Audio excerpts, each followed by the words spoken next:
Hello there, and welcome to TV Museum Towers, where it all happens. And when I say it, this is what I mean.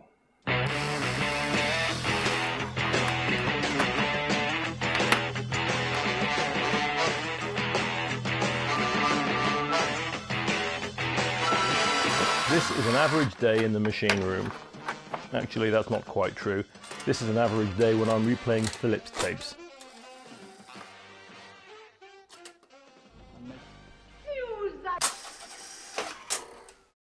It's not always this frustrating. Some days it's not frustrating at all, but those are usually the days when I'm doing VHS. Later tonight on BBC One, Michael Parkinson. My Christmas show features that marvellous form of seasonal entertainment, pantomime, and taking us on a magical mystery tour. You can play the tape, put your feet up for an hour, and come back knowing that you've digitised what you wanted. Join me at the pantomime this Christmas, and guess who I'll be playing. Parkinson will be at the pantomime at 10:30 tonight on BBC One. Alas, most people's VHS tapes were still being reused until 10 years or so ago, so there's not much good stuff to be found. The other formats, they ain't so easy, and Philips is the toughest of the lot. Philips machines were temperamental even at the time, but around 15 years ago, the tapes, which were then 30 years old, started rotting. The metal lower reels are going rusty and shedding rust particles all over the tape and the machine. The tape in the upper plastic reels is often going mouldy, while in many cases the layers of tape around the reels are sticking to each other.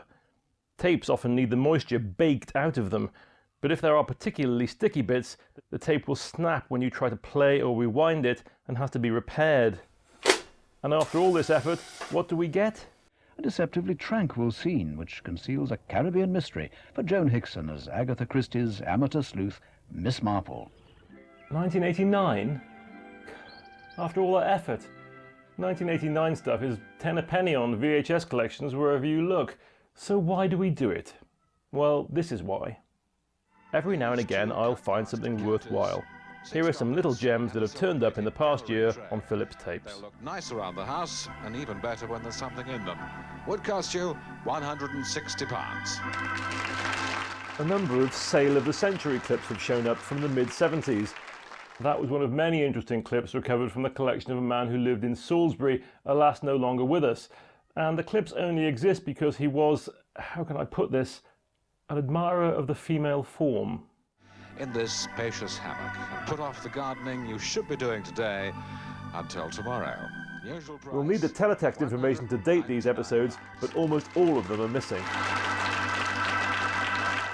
There were 60 odd of these tapes, full of little snippets, mostly from movies which are easily found elsewhere.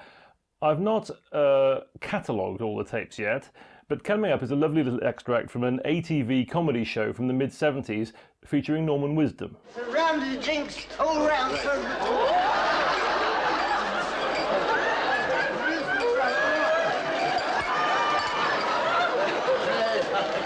Right, now, cheers, everybody, cheers. Cheers. Cheers, everyone. Yeah. So, you're the Gladys Linda thought Norman was going out with. What a ridiculous idea. Oh, Mr. Clark, I would appreciate an opportunity to be able to give you an explanation. Oh, no need for explanations, lad. I mean, she wouldn't go out with a little twit like you. She needs a man, does Gladys. Cheers. I am a man.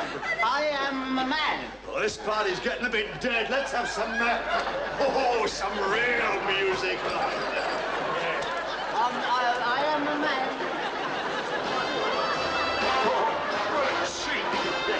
Show us then, show us. All right, I will then. Not you,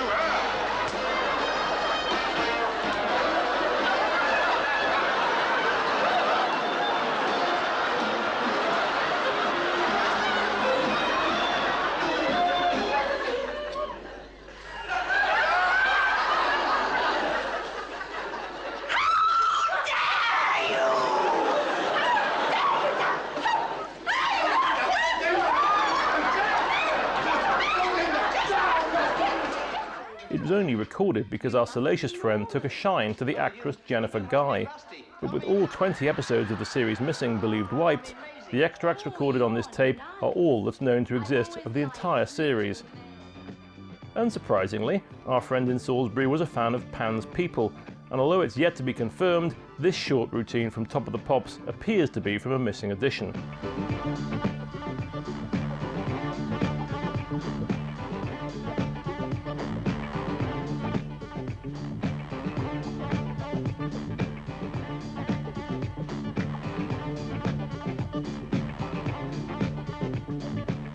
Before I move on to something else, a few snippets from another missing show are also worth playing, and I think it's somehow appropriate that the Salisbury collection should be rounded off with The Golden Shot.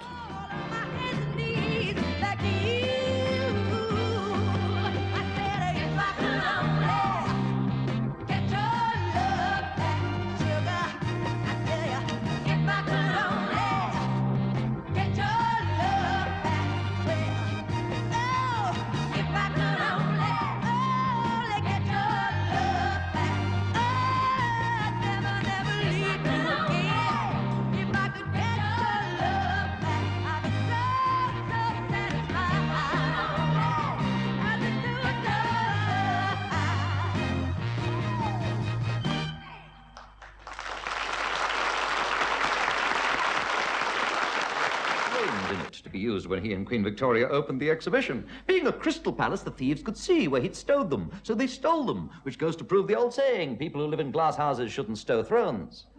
4, 5, 6, 7, nothing. Okay, now we wave a temporary goodbye to our little ladies, a girl who's sailed the China Seas, a girl who's failed her ABCs, and we ring in the first.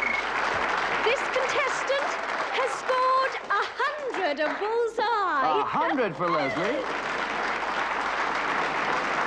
And this contestant has scored 92. 92, which is very good for George, isn't it? Now on to less prurient pursuits. This year, as usual, I've come across a number of missing news broadcasts. Good evening.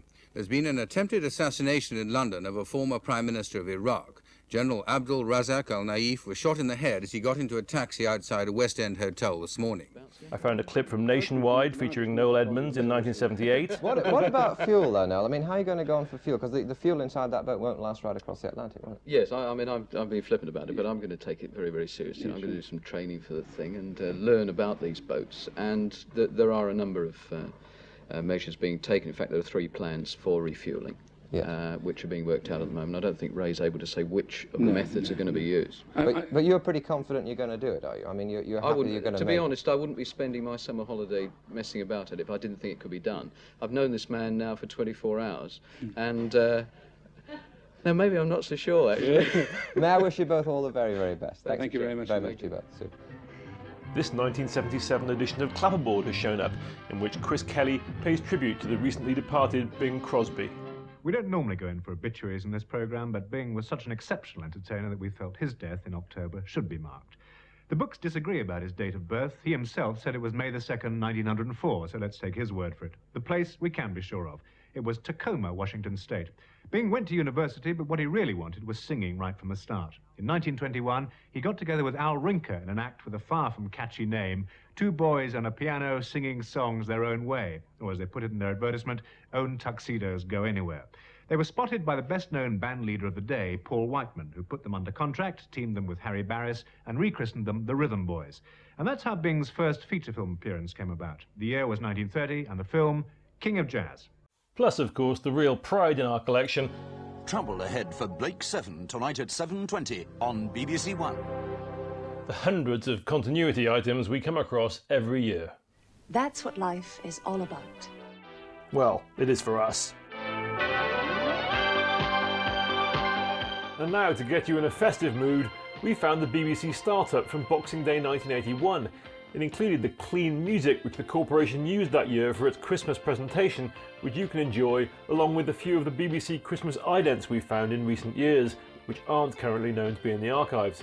Plus some festive pages from the teletext archaeologist, who has recovered them from tapes we've provided.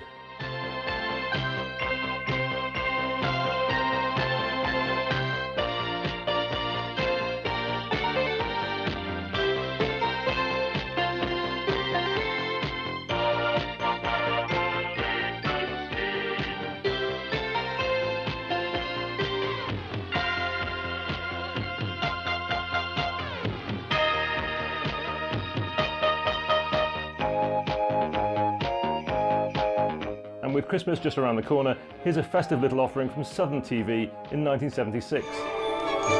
This is your Christmas Day on ITV. And if you just stop to think of it, there's no doubt of it, I shall win a place in history. For I can walk with the animals, talk with the animals, grunt and squeak and squawk with the animals, and they can squeak and squawk and speak and talk to me. Your favourite stars from the world of pop get together to produce some super sounds in Christmas Supersonic.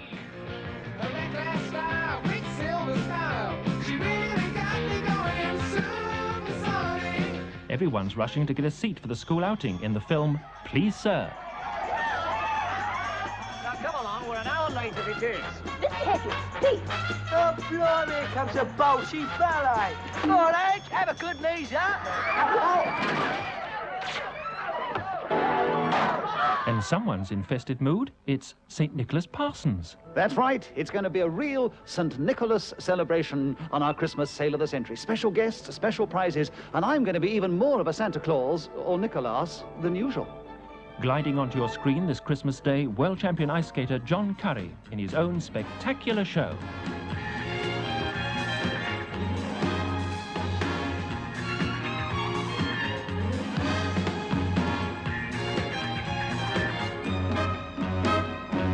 Rod Steiger, Jack Hawkins and Christopher Plummer star in the epic feature film Waterloo. Normally I don't like cheering, but there's always a time to cut cards with the devil. We need 4 hours. Battles are lost in 1 1/4 of an hour. 2's company and 3 definitely a crowd as Dorothy and Robert discover. Christmas, Dorothy. Is it? I'm sure it will be, with a great Christmas Day lineup of programmes. At 11:30, Dr. Dolittle, followed at 2:15 by Christmas Supersonic. At 3 o'clock, the Queen's Christmas Message. Then at 3:05, John Alderton in Please Sir. New Faces follows at 5, and later at 6:10, Christmas Sale of the Century. At 6:45, the John Curry Ice Spectacular. Our epic feature film, Waterloo, is at 8 o'clock, and at 25 to 11, Christmas comedy with 2's company. Then at 5... Bollocks. Looks like another very messy Christmas for me.